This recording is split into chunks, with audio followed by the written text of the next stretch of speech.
Start.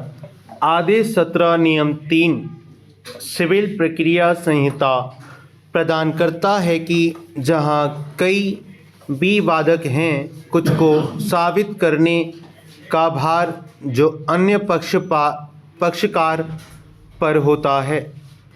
पक्षकार अपने विकल्प पर शुरू करते हुए या तो उन विवादक पर अपना साक्ष्य प्रस्तुत करता है या अन्य पक्षकार के द्वारा प्रस्तुत किए गए साक्ष्य के उत्तर के जरिए इसे आरक्षित करता है एवं बाद वाले मामले में शुरू हुए पक्षकार उन विवादकों पर साक्ष्य प्रस्तुत कर सकता है जो अन्य पक्षकार के अपने सभी साक्ष्य के प्रस्तुत करने के बाद प्रस्तुत कर सकता है एवं अन्य पक्षकार तब उत्तर दे सकता है।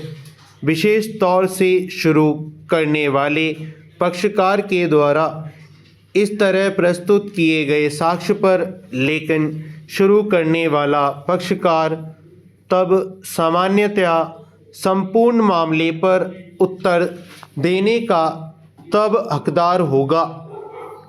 इस प्रकार यह स्पष्ट है कि प्रावधान एक मामले में लागू होता है यदि उसके संबंध में कई विवादक जिसके संबंध में कुछ के बारे में शुरू करने वाले पक्षकार की अपेक्षा अन्य पक्षकार पर सबूत का भार होता है। वाद पत्र के संशोधन को स्वीकार करते हुए आदेश वर्तमान मामले में आक्षेपित आदेश अधिकारिता के एक बिंदु से संबंध रखता है एवं इस तरह प्रारंभिक आक्षेप प्रतिवारित किया जाता है।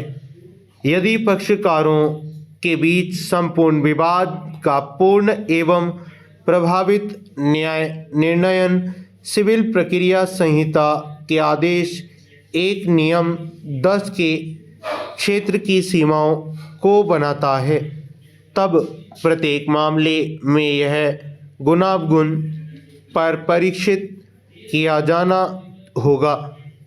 इसने तथ्य के कारण अंतिम रूप से गुणावगुणों पर निगरानी को विनिश्चित नहीं किया है जो वहाँ था, वादी को स्वीकार कर दिया था।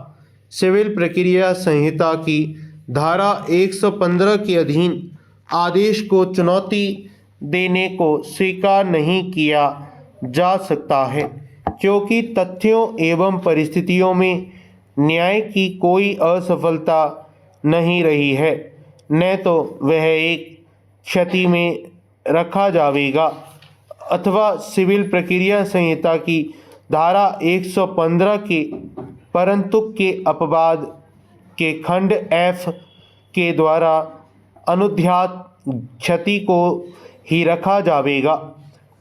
अभी कथित दुकानों में से एक से कम नगर पालिका अजमेर का यह स्वीकृत मामला है कि 2 दुकानों में से एक आवेदक को शर्त के साथ आवंटित की गई थी कि कब्जा ले लिया जाएगा। जैसे ही यह वादी से लिया जाता है, मामले के उपरोक्त व्यापक तथ्य विचार में रखे जाते हैं, जबकि उठाए गए प्रश्न का न्याय निर्णयन किया जा रहा है। वाद का प्रतिरोध करने को यह अनुज्ञापित नहीं किया जाता है। यह न्याय की असफलता में परिणामित हो सकता है जो ऊपर उल्लिखित मामले के खास तथ्यों एवं परिस्थितियों के कारण है।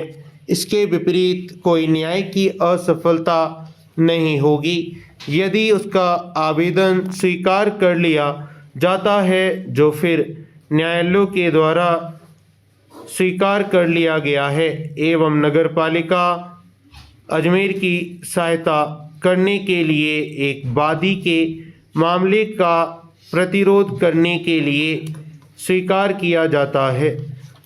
अंतर्वृत्ति आदेश के हस्तक्षेप करने से निषेधित किया जाता है जब तक यह खंड क अथवा खंड ख के अधीन आने वाली श्रेणी ही नहीं है, क्योंकि आवश्यक उपसिद्धांत के तौर पर यह अनुपालन करेगा कि कोई आदेश जो परंतु के खंड ख अथवा खंड ग में विनिर्दिष्ट अशक्तताओं से आक्रांत नहीं होता है, उच्च न्यायालय की निगरानी की अधिकारिता की परिधि के परे होगा।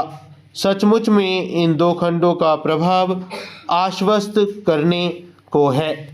स्टॉप।